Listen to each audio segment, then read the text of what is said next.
Whispers from the old abandoned lighthouse.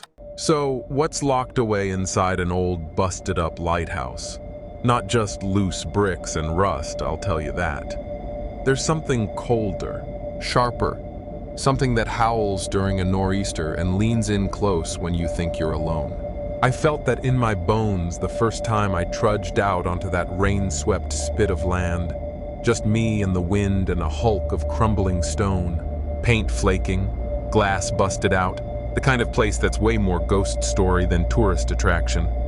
Not gonna lie, it looked like a warning sign wearing a hat. Folks in that town steer clear. Some mutter about old curses, voices that bubble up through the fog. Bad luck for anyone dumb enough to walk too close. They'll toss out a quick, "modern ships don't need it," if you ask, but their eyes dart away just a little too fast. Yeah, okay. At first, cursed lighthouse? Right, like we're in a Scooby-Doo rerun. But it's stuck in my head, all those warnings, the way people said them, like they're half hoping you'll ask, and half hoping you'll leave it alone. Then the whispers started. Actual, real whispers. Not from the weather or seabirds or whatever. I mean, this lighthouse spoke, or maybe moaned. I don't know. Sometimes it was just a sigh skating along the windows. Sometimes I'd hear my name. That'll put frost in your gut, I swear. I couldn't shake it, so I went digging through the town's crusty records, squinted at yellowed clippings, poked at everything the local librarian would let me touch. One guy's name kept popping up, Thomas Greaves, keeper of the light, 1800s or so, back when the ocean was less forgiving and you were just a few storms away from disappearing. But the stories? Man, those got dark. Thomas started talking to himself, then to something nobody else could see. Stopped coming into town. And then, boom, disappearances. Two guys went in to drop off supplies, never seen again. Their boat rolled up on the sand, empty as a bottle in a frat house. Thomas? Poof. Gone. And listen, those whispers inside that tower?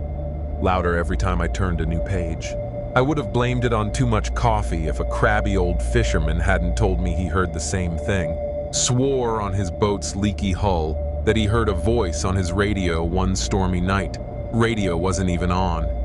"It's him," he grunted. "The keeper stays." "Yeah, I'm sleeping with the lights on tonight, thanks." Photos, two blurry shapes. Bizarre fog. Stuff you shrug off, until you see the lantern room empty, but for a shadow standing dead still. Try laughing that off. I tried bringing a recorder out there one night. Dumb idea, I know. Half the tape is wind, but near the end, ragged breathing, words. "Trapped, below, don't leave me." Tell me that isn't straight out of a nightmare. It all clicked, finally. The voices weren't just some supernatural static. They wanted to be heard. To confess, almost. So I kept digging. Found a footnote. Midwinter, a terrible shipwreck. Survivors dragged themselves up the rocks, holed up in the lighthouse. Storm cut off all help, dragged on for weeks. Supplies dried up. Next part? Well, the records go all tight-lipped, but you can guess. Desperation, madness, and probably some things you'd rather not think about when you're hungry. Nobody wanted to talk about it. The names faded away, but the lighthouse remembered. Or something inside did. Those echoes? All the ones who didn't make it out. And the last thing I heard, right before the batteries died and my courage bailed, a whisper, almost gentle, but carved from ice. "You shouldn't have come here." Seriously, wish someone told me that before I set foot on the sand. I bolted from the lighthouse long before the sun even considered showing up. No way I was sticking around, not after what I'd heard. Hell, I'm still rattled. Close my eyes.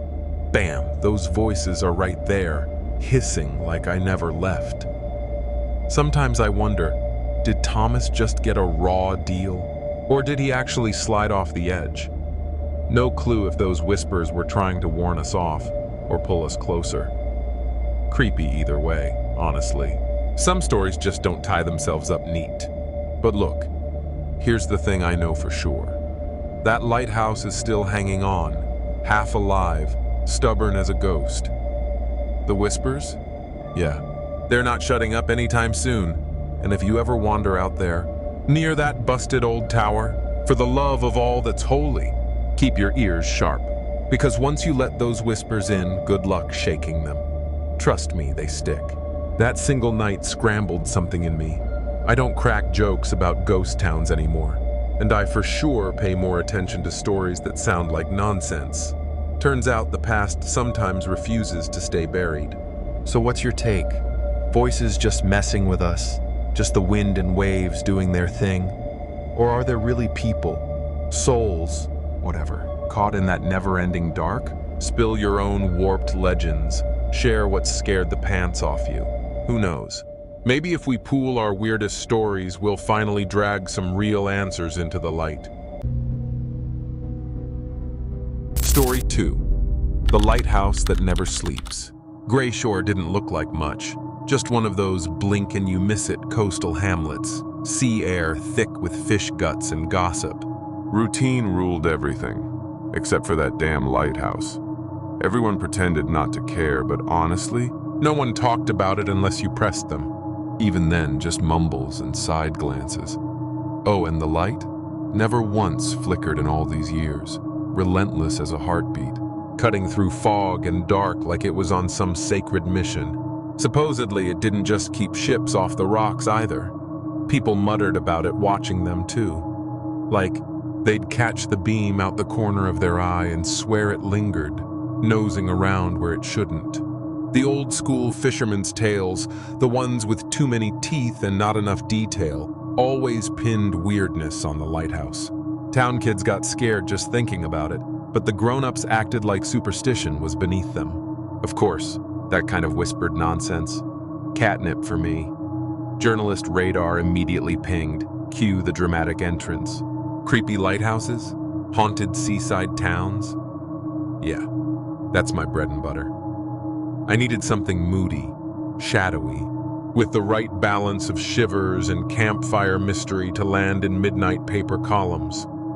So I packed up and bounced toward Gray Shore. The first impression was, well, let's just say the fog was putting on a show, wrapping every house, every fence post, even the scowling stray cats in this clingy gray hug. The lighthouse wasn't shy about it either.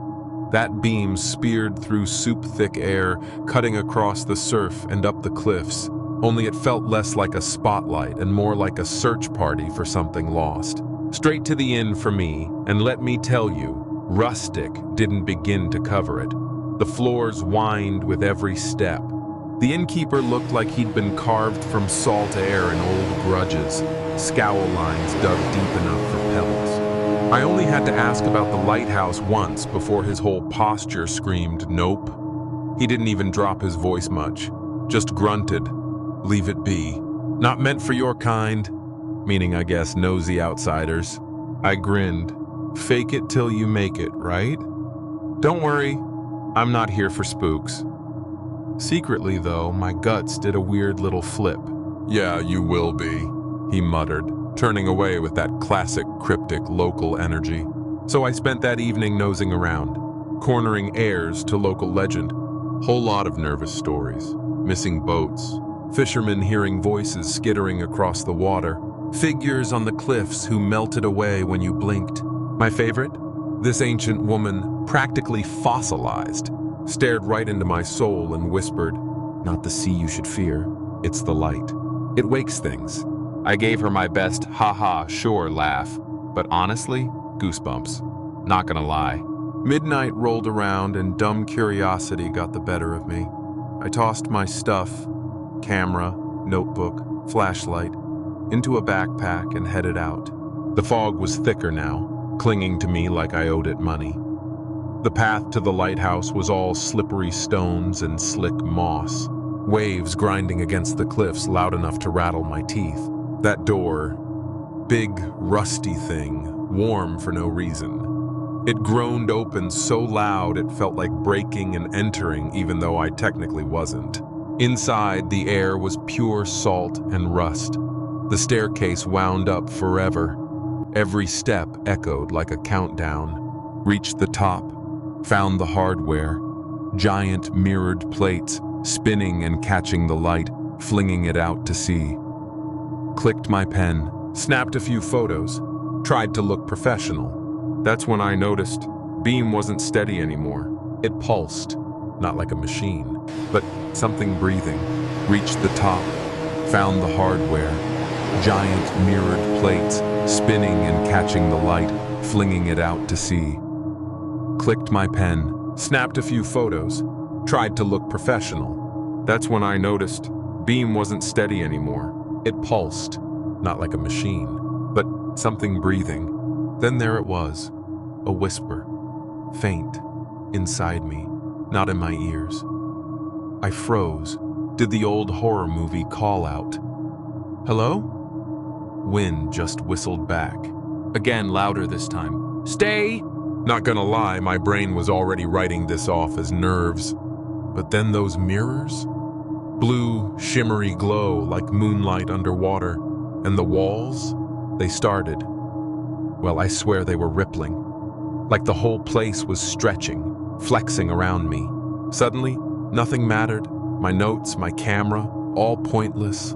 Only the beam and how it pulled me forward. Then I saw it. Or more accurately, my eyes tried and mostly failed to make sense of what was stepping out. Wasn't human, wasn't a ghost. Something in between. Shadowy, twitchy, shape melting from one awful form to another. I tried to turn back, but the stairs just kept going, farther and deeper. The top so far it might as well be the moon. That's when I understood what the old folks had been trying to say.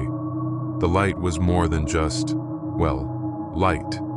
It was a door. And something or someone had just found the key. Panic hit me hard, like absolute adrenaline freeze. My legs just would not cooperate. That thing, hell, calling it a creature barely covers it, kept getting closer, staring, if you can call it that, with those freaky liquid silver eyes.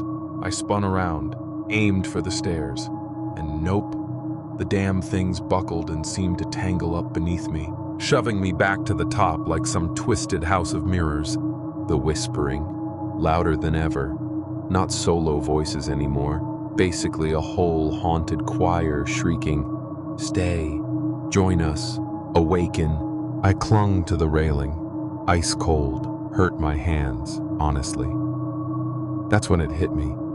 The light wasn't just opening some door for these things. It was yanking something right out of my skull. Felt like my thoughts, my will, even my sense of me was getting vacuumed up into the lighthouse's weird, hungry glare.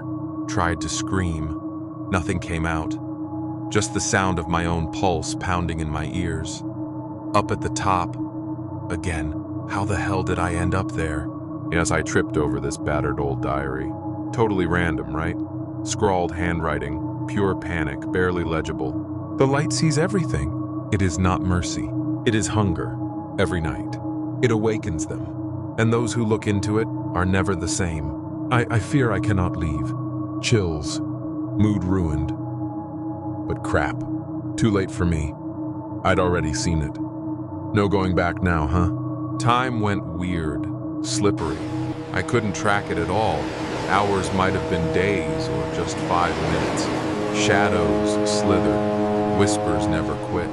Like the world's worst playlist stuck on repeat. Sometimes I could kinda see through the beam, like peering out a periscope. There's the village. Everyone living clueless, the sea doing its thing. Other times, pitch black. The lighthouse fed on my fear. And guess what? Escape wasn't on the menu. Eventually, the truth smacked me. I wasn't stuck in the lighthouse. I was part of it. Look in the mirror, and I'd just spot those eyes bugging out, locked wide, staring out of the damn light itself. Sleep? Yeah, right. The lighthouse doesn't nap, and neither did I. We were both always on. Morning, allegedly. That creepy light just kept going, soaking everything like it owned the place. The villagers, yeah, they noticed something was up. That new glow? Way too sharp. Rumors started. Some said there were eyes twisting around inside the beam, blinking, searching. They weren't wrong. There I was. Still am, honestly. Buried somewhere inside the pulsing light, awake, conscious, forever stuck. Rumors started. Some said there were eyes twisting around inside the beam, blinking, searching. They weren't wrong. There I was. Still am, honestly. Buried somewhere inside the pulsing light, awake, conscious, forever stuck.